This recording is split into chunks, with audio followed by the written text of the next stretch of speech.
Welcome to FinTech Corner. We're live at AFP. This is crazy. Look at this production that we have going here in our AFP booth. It's buzzing. This is John Bolden. He's our first guest, actually, at the AFP conference. And I'm joined by Brett Turner, our founder and CEO, and I'm Joseph Drambarian. I'm the CPO and CTO here at Travada and the host of FinTech Corner.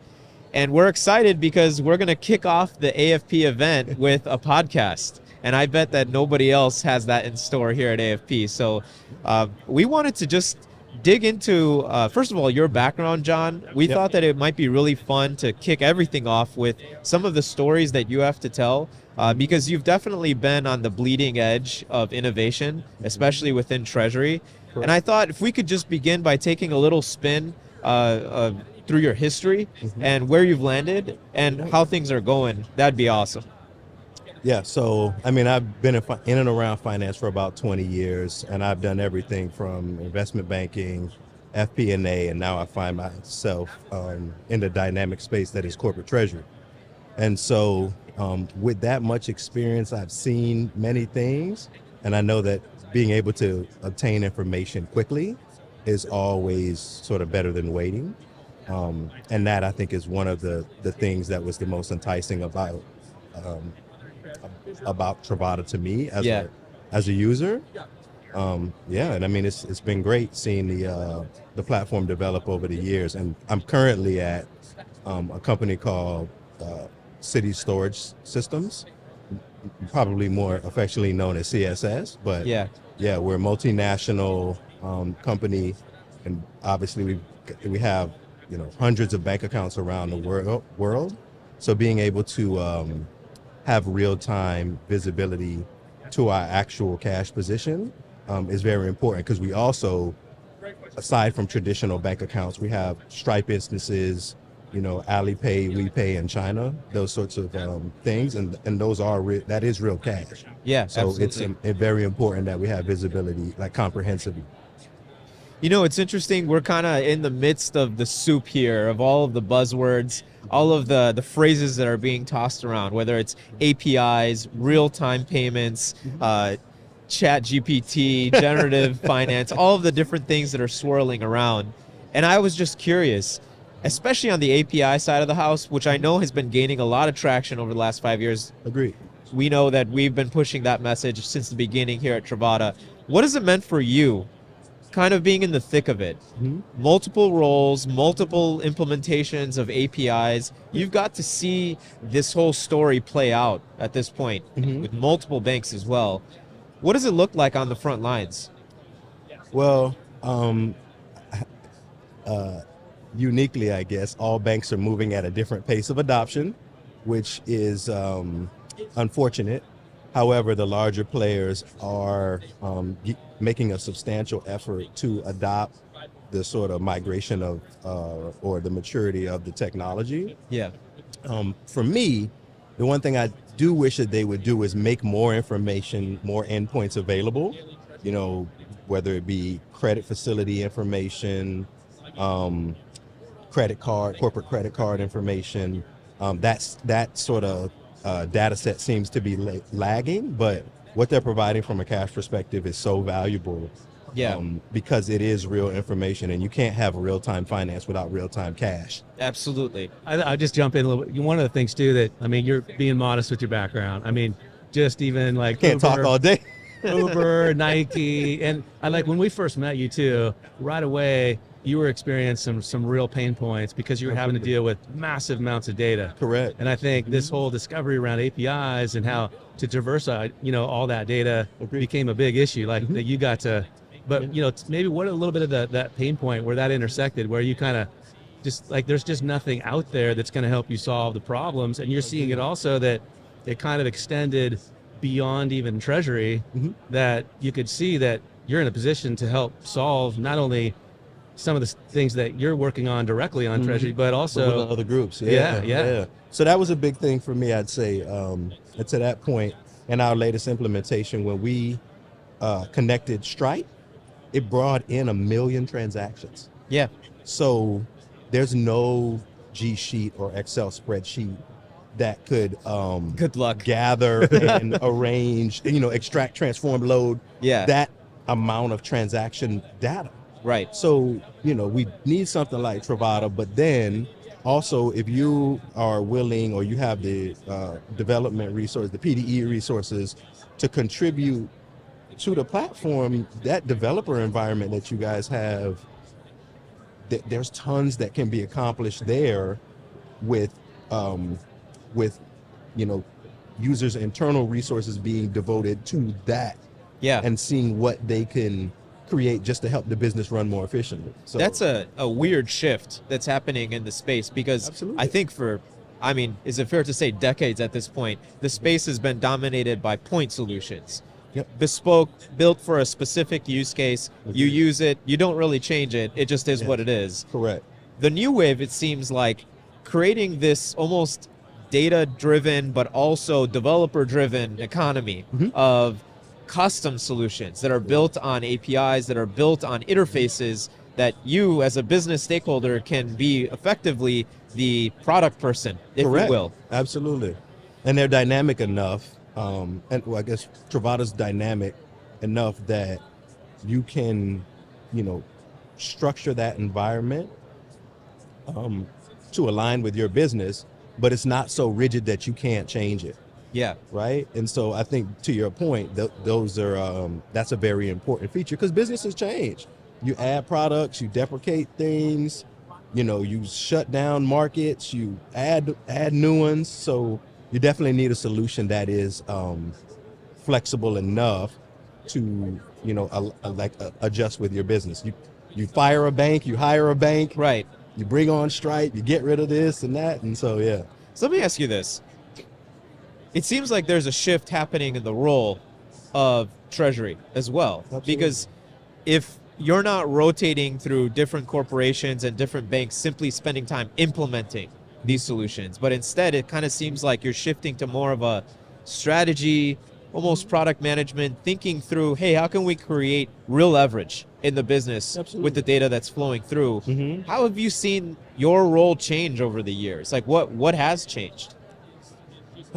Well, I guess it depends on the size of the company, but just the concept of treasury and what the questions that we're required to answer has definitely matured as my career has progressed. Yeah. And people look to us, especially on the debt side, to be more strategic and think through different things, like how you've seen, money, the cost of money, even in the past 36 to 24 months, has changed so much that the Treasury is leaned on to say, hey, if we have floating rate debt, how do we keep that debt from getting out of hand? Like, how do we price different derivative instruments? Right. Or, do I need, like with this cash information and these forecasts that I have, how is that going to impact my weighted average cost of capital or my actual debt mix, fixed to floating, whatever the question is? Right. People are coming to Treasury now more so to get answers to those questions versus how much cash do we have? How much cash are we burning every month? Sort of thing. So once you've had experienced something, more of a tech platform to kind of manage all this, and you've had experience in the past working with some of the traditional TMSs, like, would you ever go back? I mean, once you kind of experienced that, to be able to get that kind of leverage, like maybe talk a little bit about the difference of just the system environment, right, to do things. And well, I guess for me, if I were to go the traditional route, it's like, do you want to buy a VCR? Or would you prefer to stream things, right? I know people that have tons of DVDs in their home, right? Collections, right? And so, no, I don't think I would ever go back, because not only is once you've experienced 4K, once you've experienced 8K and 4K and OLED and all these other different technical advancements in products, like it's very hard to go back to an archaic structure. And then incrementally, with the APIs, the implementations are so fast, Right. Right? And then we don't need to get into the technical differences, but the implementations are very, very fast. Like with Wells, I mean, a few days. Yeah. And And that's on Wells side. That's not you guys. You guys are, we're ready, we're ready, we're ready. Right. And the bank can only, move as fast as they're willing to or able to with the support team that's on your account. But regardless of relationship, no, because I just I'm all about speed. Because the questions come in hot and fast, and they require immediate answers. Well, it's pretty cool. Like with your, like you said, investment banking, FP&A. I mean, in some ways you kind of are able to think outside the box. Is it because you haven't always been in Treasury too, so you kind of see a little bit more of the big picture? Does that come into play when now you're using something that you're able to do more things with? Mm-hmm. Or do you find that like folks from accounting or other groups, they kind of, or even like IT, they kind of ask questions, Absolutely, find ways in which they can leverage that capability? Mm-hmm. Yes, and that was why I mentioned the whole developer, environment that's within Travada, because we receive questions from, accounting on things that they may not have visibility to, like our Stripe instances. Yep. Based on how the GL set up, it's a little weird at my current company, but accounting needs that granular amount of information. Our ERP team, wants to explore a direct integration with our ERP vendor, and so those groups definitely want to know more about what is inside of Travada and how it works versus what we currently have, like for a host to host or something like that. And then from my prior experience, absolutely I can see how things would be connected, whether it be bank recs or an FP&A platform or like an FX execution platform, like a 360T or FXR. Those types of integrations and how it ultimately impacts cash. Yep. And so that's why I kind of get bent out of shape about the APIs with the bank not exposing more data or presenting you guys with more data through those APIs. Because I mean, if I borrow money from my facility, I shouldn't have to wait till next week to see an update to the balance. Yep. John, one thing that I'm curious if I can pick your brain on a topic, and it's, walking around the show floor, there's so many payment providers here, so many different folks talking about payments. Mm-hmm.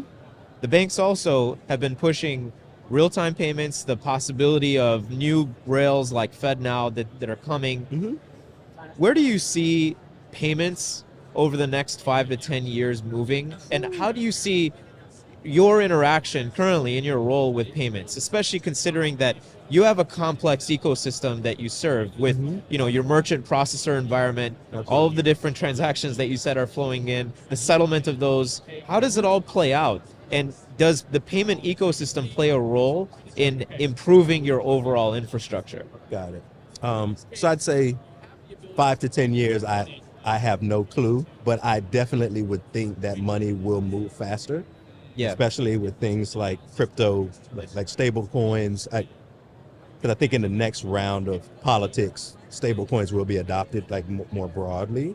So stable coins, and then with the increase of the real-time payment limit, you can send $1 million on Venmo. That's right. Right? And so I would think I haven't tried that myself. Nice.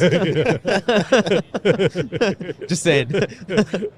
It'll be You might have to get authorization for that. Right? Yeah. I definitely would. I don't have that much liquidity, but it'll be interesting because you'll start to see more participants in the space. Yeah. So like your ADPs, your credit card providers that aren't banks like Ramp, and all these other different like use cases. Yeah. Being like having a real-time payment aspect, and people just being able to actually get their money when they earn it, right, so to speak. So I think there'll be a bit more adoption there. Stable coins.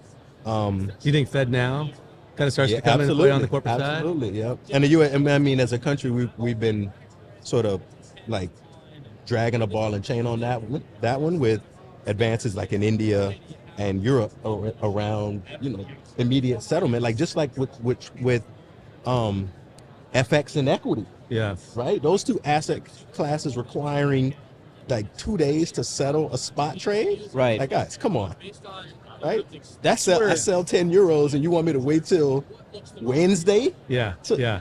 that's Okay. where I still feel like we're a little bit in the Stone Age, is just cross-border, getting my money from here to there, regardless of where there is. And I think the promise of crypto and stablecoin is really interesting on that front. Agreed. There hasn't been much innovation in the world of cross-border payments. I mean, it still is what it is for the most part. And it's interesting to see it evolve, especially, trying to create more solutions bank to bank. I think that's where things get interesting, especially on the API side of the house. Completely agree, because the infrastructure is definitely not aligned globally.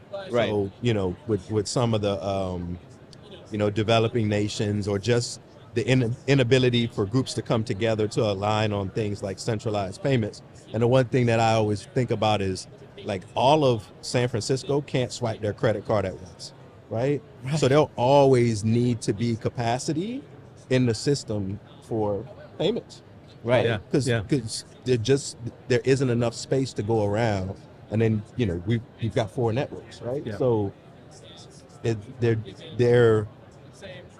there will be an increased use case because people want to be paid now, Right. and participants in those 2 asset classes, especially at FX. I mean, 5 trillion of FX is traded every day, Right. right? So if I have the money, settle me now. Exactly. I was just going to say, one of the cool things, Joseph and I talk about a lot, just like we're able to sort of build off the back of giants from a tech perspective, Agreed. like Google and Facebook and all of that. You think how database architectures have changed. But then when you look at on the payment side, you think of what, Uber is essentially a payments company. You look at what Square is doing. And so all this, is this whole changing on payments and Rails sort of building on the back of those kinds of innovations that are happening more in consumer work its way into corporates. Like, it's got to change, right?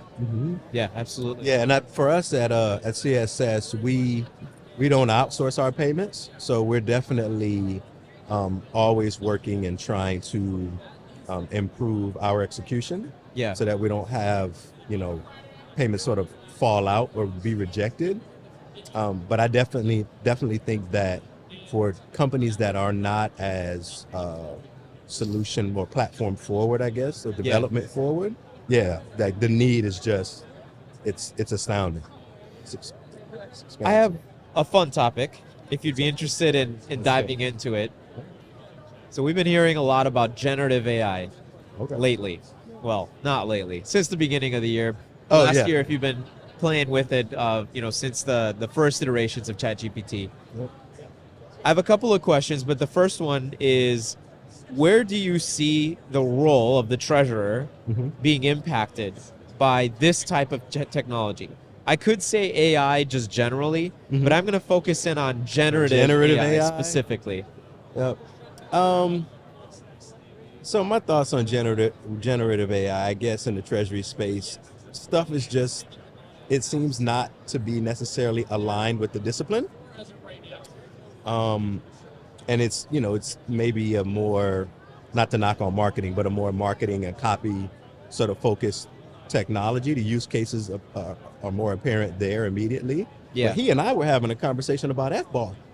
Yeah. Like when you think about what an FBAR filing is, especially if you have hundreds of bank accounts, Travada's collecting the bank balances every day, and then you'd need some way of securing the PII of the people that are securing the PII of the people that are the signers on the bank account. But then from there, like generative AI should be able, if it can produce copy and like the Mona Lisa randomly, it should be able to produce an FBAR filing because all of the components of it are there.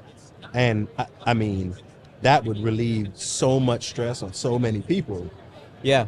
So we obviously launched our own generative AI solution with Travada AI, and there have been customers playing with it. Absolutely. I play with it. And one of the things that we get a kick out of, when we're looking through the anonymized questions that are coming through for, trying to get our arms around how it's being used, are the risks that are being taken in terms of the questions. Like, some customers are asking, can you just make an FBAR report for me? and it'll give it its best shot, right? Agreed. Because it knows what an FBAR report is. So it'll take from the data that it can have at its access and give you what it thinks an FBAR report is. And it's impressive because it's close. It's not right. It's not right, but it's close. Yeah. And I wonder what will be the threshold, or what will you look for, I guess, as a manager or as an operator in the next few years? Because these are advancements that are happening in quarters at a time, right? They're leaps at a quarter. Yep. Let's fast forward 5 years from now, and let's say that it's at an acceptable level of accuracy, that it's now dangerous, it's disruptive. Yep. What are the things that you would be looking at as a manager, making a decision on, hey, is this a viable technology to either displace some of the roles that we have or to add to some of the roles that we have? Well, I think I'll start with at the end. I do think it'll be accretive on the efficiency front. Right. So, but to me, nothing replaces like the human mind, right? Right. And then for things like it's Treasury, and for me, I'm a pretty specific person. Like, it's not any tequila, it's not any tattoo, it's not any shirt.